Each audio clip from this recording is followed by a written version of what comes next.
Well, here it is, October 20th, 2023, and I'm getting ready to put the bike up shortly for the winter. Right now, the thermostat outside is showing just about 43 degrees. Just a bit too cold for me as far as riding goes, and I don't see it warming up anytime soon, but I am going to have to run it down the road for about 20 minutes or so, regardless, and get her all warmed up, get all the fluids all wound up and stuff, and then I'll bring it back, put it up on its center stand, and go to it. So, hey, it's been, I don't know, a year already since I decided to do a complete go through on my 83 interstate. And when I started, I had 56,388 miles on it.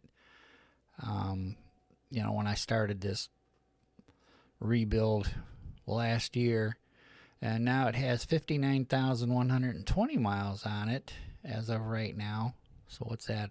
About 3,000 miles, and wow, most I've ever ridden a bike in one summer. But the bike has been an absolute dream to ride this summer. Not one leak on my garage floor for the past 10 years, 11 years since I've had the bike.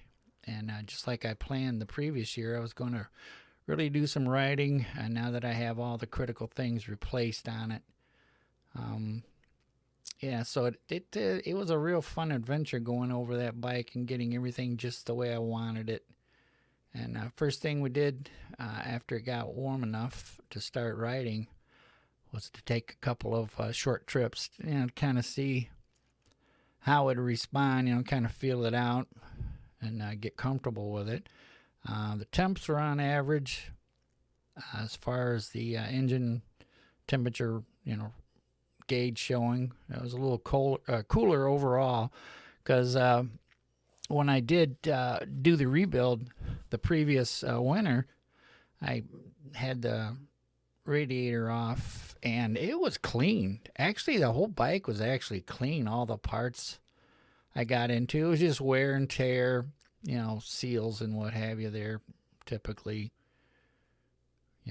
showed some leaks. But the radiator, I was pretty surprised. But I pulled it off, straightened out all the little cooling fins, pulled the bugs all out of there. You'd be surprised where those bugs wind up, packed up around the edges and then through the middle. So I went through all that, and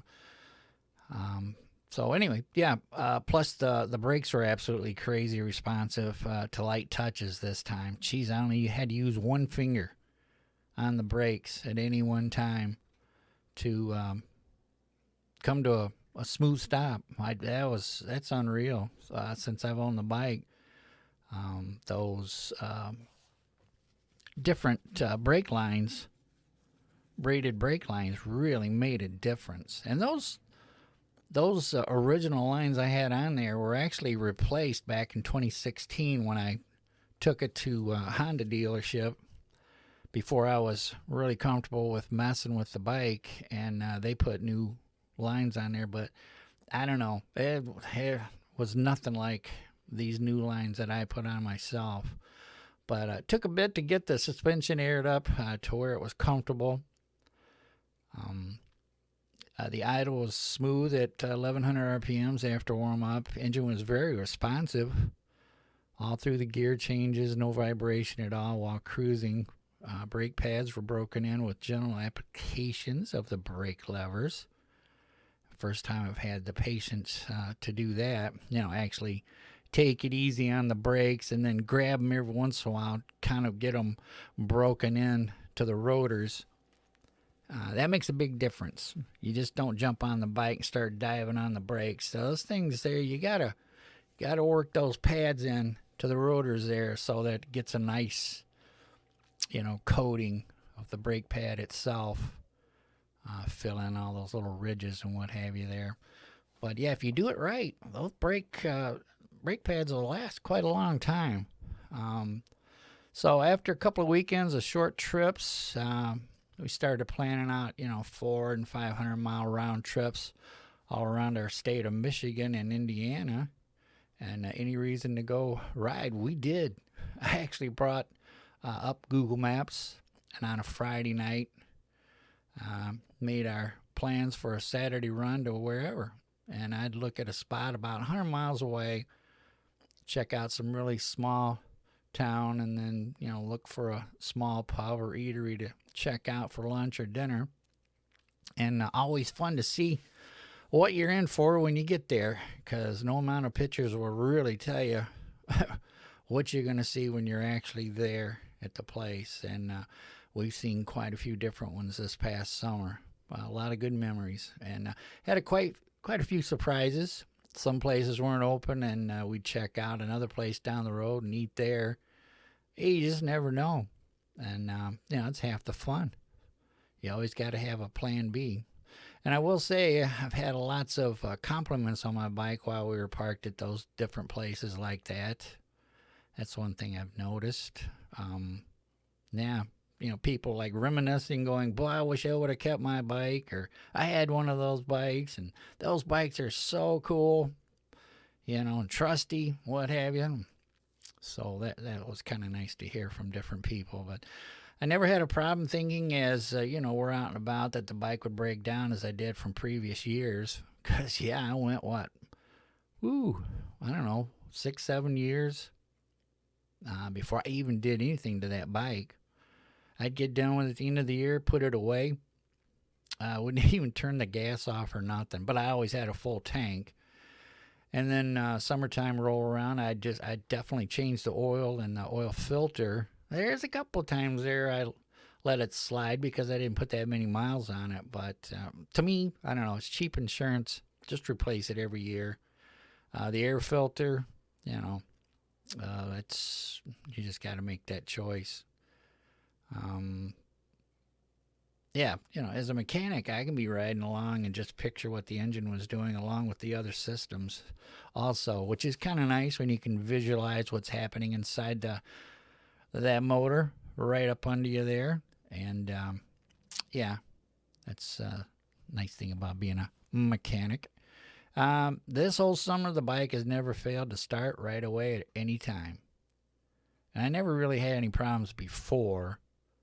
But I don't even use a choke.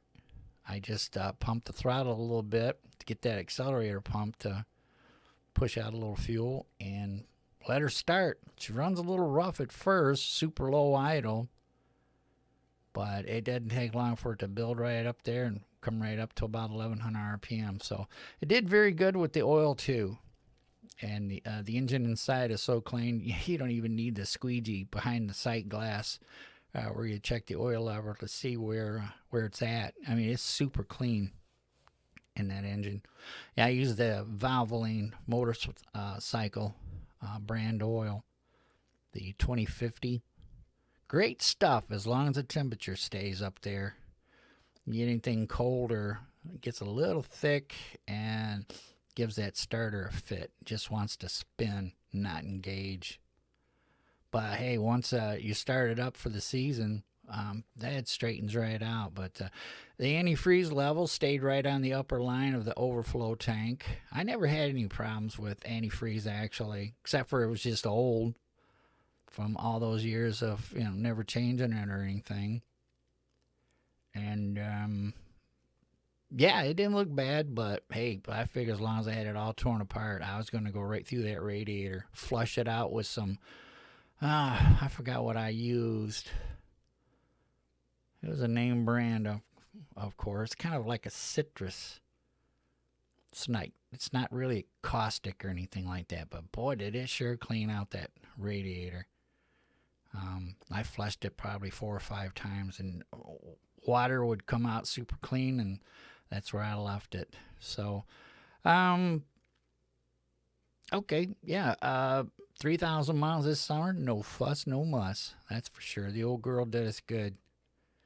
And so with that, I'm going out to give it a good run here in just a bit. And then bring it back to the garage and do a complete oil change, final drive gear lube change also. And I think I'll leave the antifreeze alone as it's still looking good. Maybe next year I'll give it a good flush.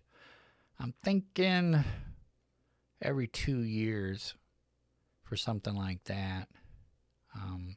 Yeah. And the brakes are all fine, little or no wear. I'll leave the brake fluids alone till next fall. A couple of years on that also. Yeah, thinking, every 2 years on those things. Let's see. I'll go ahead and replace the air filter along with the oil filter too. And of course, that's just a given when you replace the oil. But like I said earlier, the air filter, you just got to kind of eyeball it and see what you think on that. But I can usually go quite a bit before I have to change that air filter. And so the plugs are still new. I just put those in last year. Just before it started really warming up, I thought, those plugs are the original plugs that I had in that when I bought that bike. What was it, back in 2011, I think it was? But those look good. They were all, had that nice tan color to them, all even burning. So, I'm lucky there. And let's see here.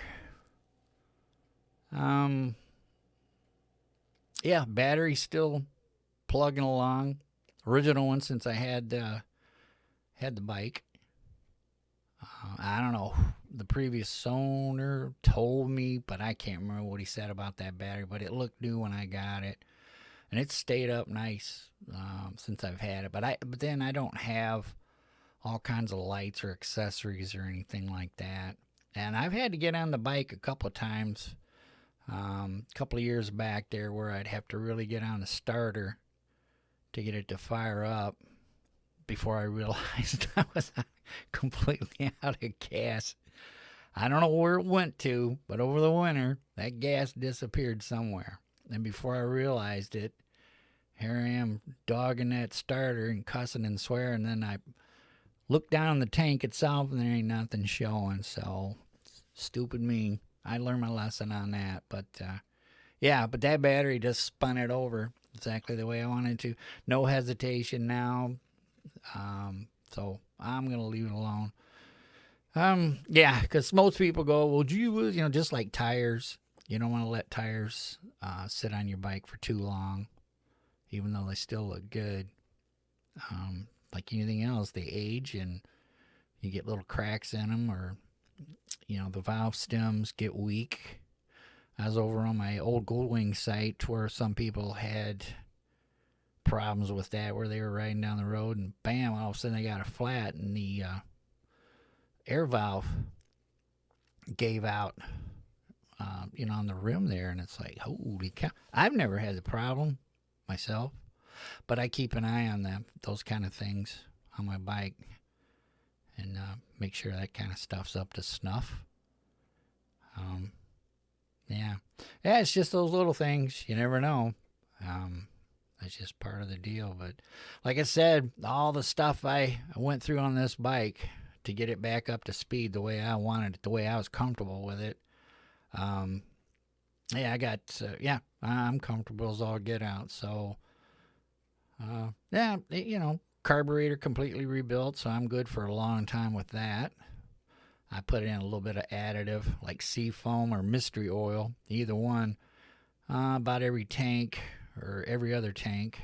I'll toss some in there. And then in the wintertime, just before I put the bike away, I'll toss in a little extra and then go ahead and fill the tank up with like mid-grade gas. And then when I go to put it away, I'll, of course, as I always do, turn off the gas up at the tank.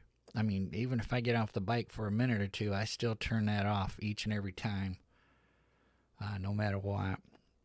But so, I guess, I don't know. Well, I guess that kind of concludes this episode. And thanks as usual for listening. And please subscribe, if you will. And any comments are always welcome. I'll try to answer them when I get back on YouTube and nose around to see if anybody's commented or whatever. And check out Old Goldwing over there on the Facebook page there. Just look up Old Goldwing and subscribe with that. A lot of good guys over there. I've learned a lot.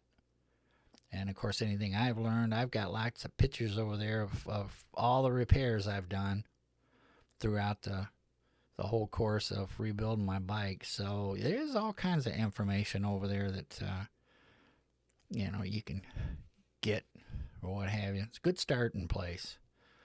So until next time, keep it safe out there. And like I say, it's here it is. Right now, it's October 22nd. Man, this month is going by fast. But, yep, temperatures are starting to hang low. So, yep, I'm going to get brave and get my bike out. Run it up and down the road for a bit. And then go from there. So, we'll see everybody later. Thanks for listening.